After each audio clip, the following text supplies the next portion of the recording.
आज मैं जीके से हड़प्पा कॉन्सेप्ट के बारे में वन लाइनर क्वेश्चन आंसर रहा हूँ। ठीक है, तो चलिए समझते हैं। लेकिन पहले अगर आप हमारे चैनल को सब्सक्राइब नहीं किए हैं तो कर लीजिए, बेल आइकन को भी ओपन कर लीजिएगा और जितना ज़्यादा से ज़्यादा हो सके इसे शेयर कीजिएगा। ठीक है, तो चलिए आज का पहला क्वेश्चन देखते हैं। हड़प्पा सभ्यता का सर्वाधिक मान्यता प्राप्त काल है कब? 2500 ईस्वी पूर्व से 1750 ईस्वी पूर्व। सॉरी, ये इसका आंसर होगा 2500 ईस्वी पूर्व से 1750 ईस्वी पूर्व। ठीक है, क्वेश्चन अगला है, सिंधु घाटी सभ्यता किस सभ्यता के समकालीन नहीं थे? तो ग्रीक सभ्यता के समकालीन नहीं थे। क्वेश्चन अगला है, सिंधु घाटी सभ्यता कहाँ तक विस्तृत थी? तो इसका आंसर होगा पंजाब, राजस्थान, गुजरात, उत्तर प्रदेश, हरियाणा, सिंधु और बलूचिस्तान तक वो विस्तृत था। ठीक है, क्वेश्चन नंबर 4 को देख लीजिए। सिंधु घाटी सभ्यता में घोड़े के अवशेष कहाँ से मिले हैं? सिंधु घाटी सभ्यता में घोड़े के अवशेष कहाँ से मिले हैं? तो इसका सही आंसर है सुरकोटदा से। ठीक है, क्वेश्चन नंबर 5 को देखते हैं। सिंधु घाटी स्थल कालीबंगन किस प्रदेश में है? ठीक है, तो इसका आंसर होगा राजस्थान में। क्वेश्चन नंबर 6 को देखिए। निम्नलिखित में से किस पदार्थ का उपयोग हड़प्पा काल की मोहरों के निर्माण में मुख्य रूप से किया गया था? तो इसका आंसर होगा सेल खड़ी। ठीक है, क्वेश्चन नंबर 7 को देखिए। हड़प्पा सभ्यता किस युग की थी? तो इसका आंसर है कांस्य युग की। क्वेश्चन नंबर 8, सिंधु घाटी सभ्यता के लोगों का मुख्य व्यवसाय क्या था?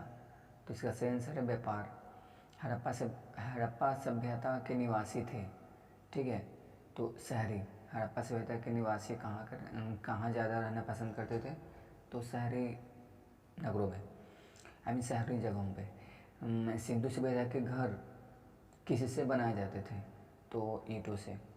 ठीक है, हड़प्पा वासी किस वस्तु के उत्पादन में सर्वप्रथम थे? तो कपास। हड़प्पा सभ्यता का सर्वप्रथम खोजकर्ता कौन था? दैरम शाह ने। सिंधु सभ्यता का पतन नगर कौन सा था? तो इसका सही आंसर है लोथल। ठीक है, क्वेश्चन नंबर 14 को देखिए। सिंधु घाटी के लोग माप और तौल से परिचित थे, यह खोज कहाँ पर हुई? तो इसका सही आंसर है लोथल।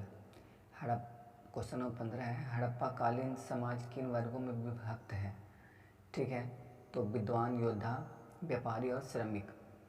सिंधु सभ्यता का सर्वाधिक उपयुक्त नाम क्या है? इसका सही आंसर है हड़प्पा सभ्यता। कौन सा लक्षण सिंधु सभ्यता के लोगों का सही चित्रण करता है? तो देवी और देवताओं की पूजा करते थे वे लोग। ठीक है, क्वेश्चन नंबर 18, हड़प्पा सभ्यता की खोज किस वर्ष हुई थी? तो 1921 ईस्वी में। ठीक है, क्वेश्चन नंबर 19, हड़प्पा सभ्यता के बारे में कौन सी युक्ति सही है? तो इसकी सही है पशुपति का सम्मान आरंभ करना शुरू किया था। ठीक है, क्वेश्चन नंबर 20 को देखिए। हड़प्पा के लोगों की सामाजिक पद्धति थी तो उचित समाजतावादी। ठीक है, क्वेश्चन नंबर 21, सिंध का नखिल स्थान हड़प्पा सभ्यता के किस पुरास्थल को कहा गया है? तो आंसर है मोहनजोदड़ो। क्वेश्चन नंबर 22, हड़प्पा सभ्यता के संपूर्ण क्षेत्र का आकार किस प्रकार का था? तो उसका आकार था त्रिभुजाकार। ठीक है, हड़प्पा सभ्यता के अंतर्गत हल से जुते गए खेत का साक्ष्य कहाँ मिलता है? तो सही आंसर है कालीबंगा। क्वेश्चन नंबर 24, सिंधु सभ्यता की सीटों का अलंकरण किस स्थान से मिला है? तो कालीबंगा से। मोहनजोदड़ो कहाँ स्थित है? तो सिंध सभ्यता में वृहत स्नानागार पाया गया है, तो मोहनजोदड़ो में। सिंधु सभ्यता की मुद्रा में किस देवता के समतुल्य चित्रांकन मिलता है? तो इसका सही आंसर है आग शिव। क्वेश्चन नंबर 28, कौन सा हड़प्पा कालीन स्थल गुजरात में था? तो आंसर है लोथल। ठीक है, मोहनजोदड़ो का स्थानीय नाम क्या है? तो आंसर है मृतकों का टीला। ठीक है, हड़प्पा सभ्यता का प्रचलित नाम क्या है? तो इसका प्रचलित नाम है सिंध घाटी की सभ्यता। सेंधा स्थलों के उत्खनन से प्राप्त मोहरों पर निम्नलिखित में से किस पशु का सर्वाधिक उत्कीर्णन हुआ है? तो इसका आंसर है बैल। सिंधु घाटी सभ्यता जानी जाती है अपने नगर नियोजन के लिए। सिंधु सभ्यता का कौन सा स्थान भारत में स्थित है? तो आंसर है लोथल। भारत में खोजा गया सबसे पहला पुराना शहर कौन था? तो हड़प्पा। भारत में चांदी की उपलब्धता के प्राचीनतम साक्ष्य मिलते हैं तो हड़प्पा संस्कृति में। सिंधु सभ्यता के बारे में कौन सा कथन सत्य है? लोग लोहे से परिचित थे, परिचित शायद नहीं थे, इसमें होगा। सिंधु सभ्यता की उत्तरी सीमा में मांडा जामू स्थित है। मांडा जामू किस नदी के किनारे स्थित है? तो चेनाब नदी के किनारे। क्वेश्चन नंबर 39, हड़प्पा कालीन स्थल रोपड़ पंजाब किस नदी के किनारे स्थित है? तो सतलज। हड़प्पा में एक उन्नत जल प्रबंधन प्रणाली का पता चलता है धोलावीरा में। हड़प्पा के मिट्टी के बर्तनों पर सामान्यतः किस रंग का उपयोग हुआ करता था?